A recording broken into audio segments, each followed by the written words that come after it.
కార్తీక మాసాన్ని పురస్కరించుకొని మనం ప్రతిరోజు కూడా కార్తీక పురాణాన్ని చాలా సంక్షిప్తంగా తెలుసుకుంటున్నాం కదా.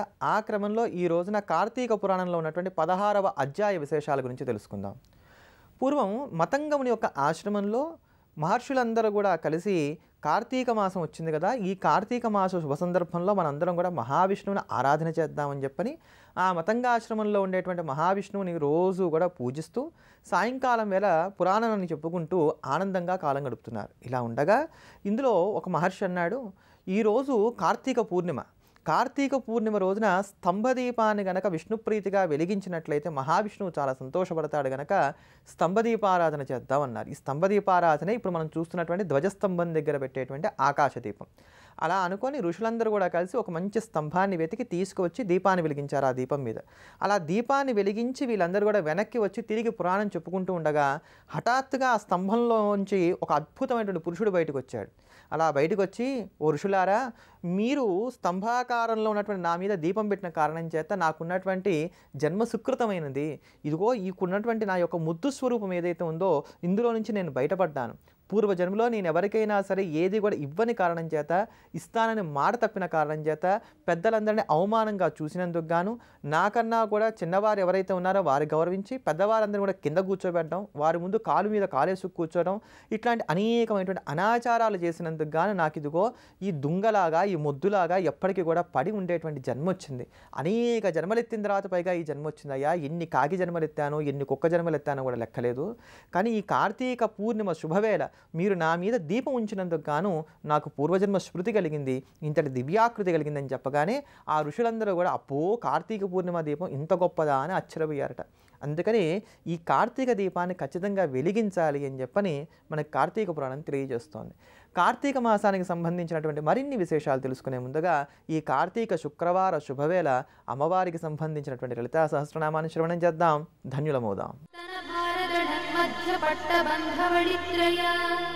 అరుణారుణ కౌసుంభ వస్త్రభాస్వత్కటీతటీ రత్నకింకిణికారమ్య రసనాదామభూషిత కామేశజ్ఞాత సౌభాగ్యమార్ధవోరుద్వయాన్విత మాణిక్యమకుటాకార జానుద్వయ విరాజిత ఇంద్రగోప పరిక్షిప్త స్మరతూనాభజంగిక గూఢగుల్ఫా కూర్మ పృష్ఠజ్జయిష్ణు ప్రపదాన్విత నగధీతి సంచన్న నమజ్జనతమో గుణ పదద్వయ ప్రభాజాల పరాకృత సరోరుహ చింజానమణి మంజీర మండిత శ్రీపదాంబుజ మరాళీ మందగమన మహాలావణ్య సేవరి సర్వారుణానవద్యాంగీ సర్వాభరణభూషిత శివకామేశ్వరాంకస్థా శివా స్వాధీనవల్లభ సుమేరుశృంగమధ్రస్థా శ్రీమన్నగరనాయికా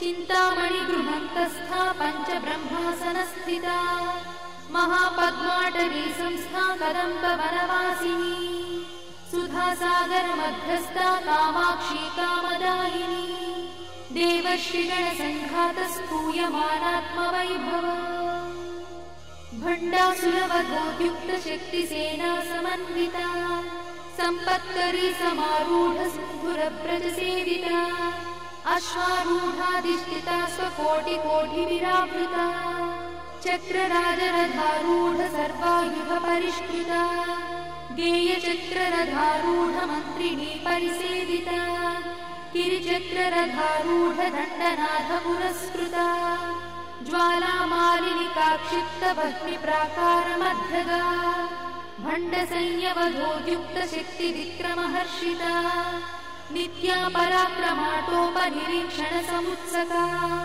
భండపుత్రవధోద్యుక్త బాలా విక్రమనందిత మంత్రిణ్యంబా విరచిత విషంగవధదోషిత విశుక్ర ప్రాణహరణ బాలాహీ వీర్యనందిత కామేశ్వర ముఖాలోక కల్పిత శ్రీ గణేశ్వర మహాగణేశి నిర్భిన్న విఘ్నయంత్ర ప్రహర్షిత భండాసురేంద్ర నిర్ముక్త శస్త్రపత్రస్య వర్షిణి करांगुलिनकोत्पन्न नारायण दशाकृतिः महापाशुपतास्त्राग्निर्दग्धासुरसैनिका कामेश्वरास्त्र निर्दग्ध सभण्डासुरशून्यका ब्रह्मोपेन्द्र महेन्द्रादिदेव संस्तुत वैभवा